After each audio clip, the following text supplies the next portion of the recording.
This video is the first in a set of balancing chemical equations practice, and this is going to be like the basic, easier chemical equations just to get you started and get comfortable with how it works. So, most of the time, whenever we're balancing chemical equations, we're going to be starting with our skeleton equations or our unbalanced chemical equations, and by the law of conservation of mass, I have to have the same number of each element on both sides, okay? So, one thing that is going to make this easier for us, I think, is if we keep track of how many elements we have on each side. So, this side is going to be for my reactants, because it's on the left, and this side is going to be for my products, because it's on the right. So, before I do anything, I'm just going to see how many I have on each side. So, over here I have 2 H's, and right here I have 2 O's. And then over here I also have 2 H's, but I only have 1 O. So this is not balanced. I don't have the same number of every element.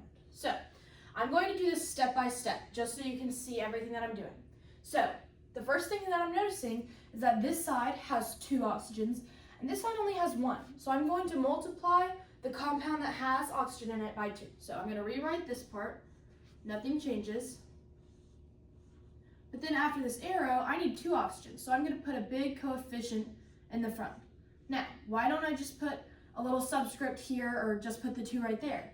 Because if you watch the last video on the rules for balancing equations, the only thing that you can do is put a coefficient in the very front of the compound. Okay, so that's what we just did. So now, since I put it on this side, I'm going to scratch these out so I can adjust them now that I've put a coefficient. Now we're going to have 4 hydrogens right there and 2 oxygens. So great, we just balanced our number of oxygens. But do you see the problem? Whenever we balance them, our number of hydrogens changed, so our hydrogens aren't balanced anymore. So now, since I have 4 over here and only 2 over here, I'm going to multiply the hydrogens on this side by 2. So now I have 2H2 plus O2 gives me 2H2O. Okay? So now I just changed this hydrogen over here, so I'm going to scratch that out. 2 times 2 is 4, so now I have 4 hydrogens. And this is our final answer because our hydrogens, we have 4 over here, and now we have 4 over there as well. We have 2 over here, and we have 2 over there as well. So this is going to be the balanced form of this equation, okay? So, moving on. Here's another basic one. We have 2 nitrogens right there, 2 hydrogens right here, 1 nitrogen right here, and 3 hydrogens right here, okay? So I'm just going to take this step by step. I'm not going to look at this and go, oh, well, I think I'll need to multiply this by 3 and this by 2, and maybe, I'm just going to take it one step at a time. I see that I have 2 nitrogens over here, and I only have 1 over there, so I'm going to multiply wherever this nitrogen is on this side by 2. So this side stays the same. Then I'm going to multiply this by 2. So now that changes what I have on this side, and that affected the nitrogen and the hydrogen, so I'm going to cross those out. Okay, so now I have 2 nitrogens, and then 2 times 3 is 6 hydrogens. Okay, so I just balanced my nitrogens.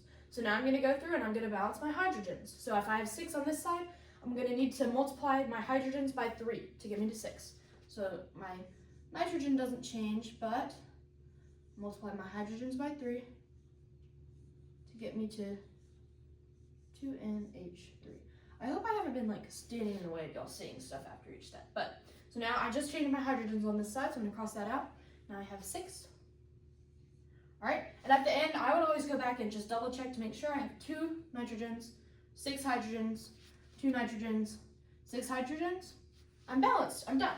So this is my final thing. Now, before, in these 2 problems, we were just dealing with 2 elements on each side. Now we're gonna make it a little bit harder, and we're gonna start dealing with 3, okay? So, I'm gonna do the same steps.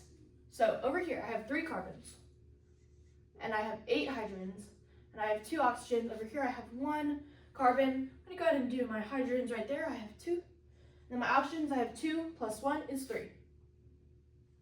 Okay, so now I'm just going to take it one step at a time. I see that I have 3 carbons over here, but only 1 carbon right there. So I'm going to change this to 3 CO2, and then write everything else back in.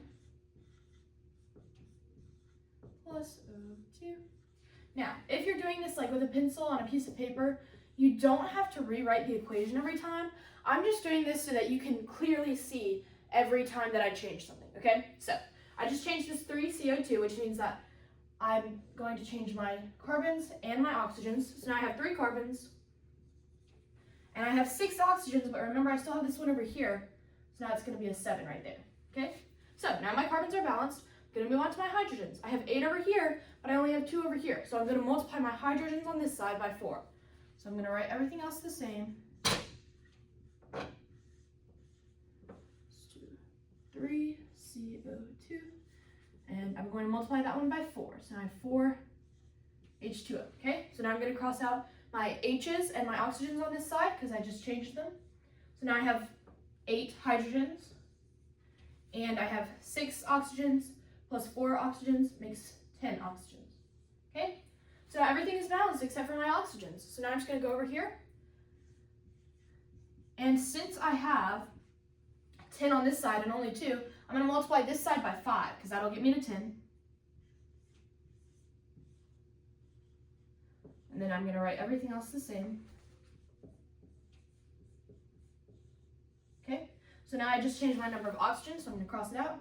And now I have 5 times 2, which is 10. Okay, now I'm going to double check everything one last time. So over here I have 3 carbons, 8 hydrogens, 5 times 2 is 10 oxygens. Okay, now I'm going to go over on this side. I have 3 carbons, I have 8 hydrogens, and I have 6 plus 4 oxygens gives me 10 oxygens. So this is balanced. So it's really not bad. Even if you have more than 2 elements, you're just going to take it one step at a time until everything is balanced. So this was the basic chemical equations practice. Hopefully there's another video out on some harder and more difficult chemical equations practice. And if you get stuck on those, just go back to the rules or this video and make sure that you're taking it one step at a time. Okay? So I hope this helped.